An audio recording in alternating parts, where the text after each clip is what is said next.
Si zgjidhet ngërçi politik në Kosovë, çdo ditë bllokim në Prishtinë është një ditë fitoreje politike për Beogradin. Kosova nuk po përballet thjesht me një krizë procedurale, po përballet me një konsumim të rrezikshëm të shtetit në sytë e qytetarëve, partnerëve ndërkombëtar dhe kundërshtarëve të saj. Dështimi për të zgjedhur presidentin brenda afatit kushtetues, shpërndarja e kuvendit nga Vjosa Osmani dhe pezullimi i mëvonshëm nga gjykata kushtetuese i shpalljes së datës së zgjedhjeve kanë prodhuar një bllokim institucional që thellon paqëndrueshmërinë në një moment kur Kosova ka nevojë për të kundërtën, qartësi, funksionalitet dhe peshë shtetërore. Reuters raportoi se kjo është kriza e tretë zgjedhore në pak më shumë se një vit dhe se bllokimi po ngrim procese kyçe legjislative e shtetërore. Kjo krizë nuk i bën dëm vetëm Republikës së Kosovës. I bën mirë politikës së Beogradit. Jo sepse Serbia fiton domosdoshmërisht diçka konkrete në çdo ditë bllokimi, por sepse çdo paralizë në Prishtinë ushqen narrativën serbe se Kosova është shtet i paqëndrueshëm, me institucione që zihen më shumë me njëra tjetrën se sa që qeverisin.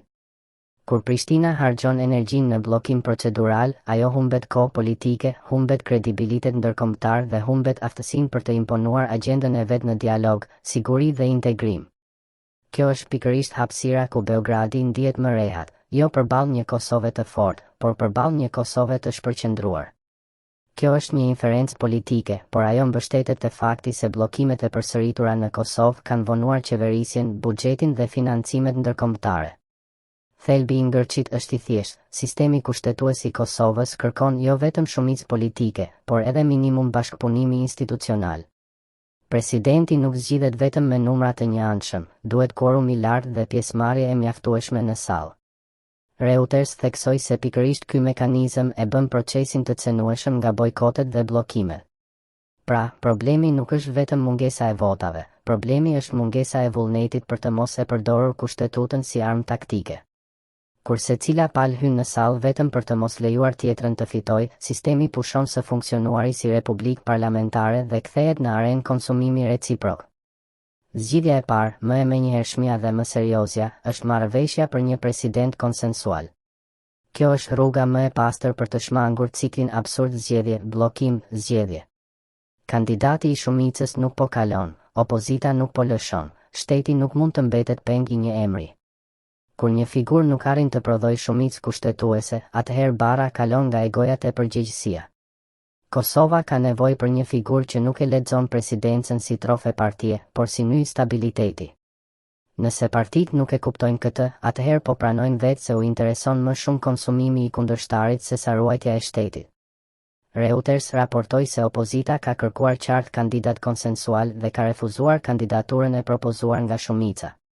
Zgjidhja e dytë është një pakt minimal kombëtar mes partive parlamentare, jo për koalicion të madh, por për funksionim minimal shtetëror. Kosova nuk ka luksin që çdo mosmarrëveshje të kthehet në krizë totale. Duhet një marrëveshje e shkruar, me afate dhe rendite të qartë, zgjedhja e presidentit, votimi i akteve të domosdoshme financiare, normalizimi i punës së kuvendit dhe garancia se dialogu me Serbinë nuk do të mbetet peng i luftës së brendshme. Ky nuk është idealizëm, është interes shtetëror. Sepse Reuters ka raportuar se bllokimet e mëparshme kanë lënë vrima serioze financiare dhe kanë vonuar mbështetje të rëndësishme ndërkombëtare. Zgjidhja e tretë, më e vështira por më e nevojshmja në afat mesëm, është rishikimi i mekanizmit të zgjedhjes së presidentit. Vetë fakti që Kosova po rikthehet në krizë sa herë arrin te kjo pikë tregon se ka një problem strukturor. Nëse zgjedhja e presidentit është shndërruar në buton shkatërimi parlamentar, atëherë modeli duhet rishikuar seriozisht, ose me formulë të re parlamentare më të qartë, ose me debat të hapur për zgjedhje direkte nga populli. Kjo nuk zgjidhet brenda natës, por duhet hapur si diskutim serioz shtetformues, jo si improvizim i momentit. Reuters ka treguar se kërkesa aktuale për quorum të lartë e bën procesin të lehtë për t'u sabotuar. Por para çdo formule teknike, duhet thënë diçka më e ashpër. Problemi i Kosovës sot është edhe kulturor politik. Shumë aktorë po sillen sikur bllokimi i kundërshtarit është fitore. Nuk është. Është vetëdjegje institucionale. Një shtet i ri si Kosova nuk mund ta normalizojë krizën si metodë pune. Çdo krizë e zgjatur i ul autoritetin, i lodh aleatët, i rrit cinizmin qytetarit dhe i jep municion kundërshtarëve të jashtëm. Kur Republika duket e zënë në kurthin e vet, Beogradi nuk ka pse të lodhet shumë, mjafton të presë. Kjo është arsyeja pse ngërçi duhet parë jo si episod partie, por si çështje sigurie kombëtare dhe pozicionimi ndërkombëtar. Kjo lidhet drejt për drejt me faktin se qeveria e re përballet me tensione me Serbinë, me nevojë për fonde dhe me reforma të bllokuara.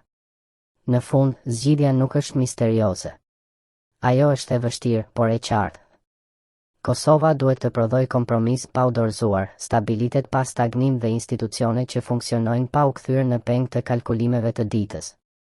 President konsensual, pakt minimal funksionimi dhe reform e mekanizmit që prodhon kriza ciklike. Çdo gjë tjetër është zvarritje. Dhe çdo zvarritje është oksigjen politik për Beogradin.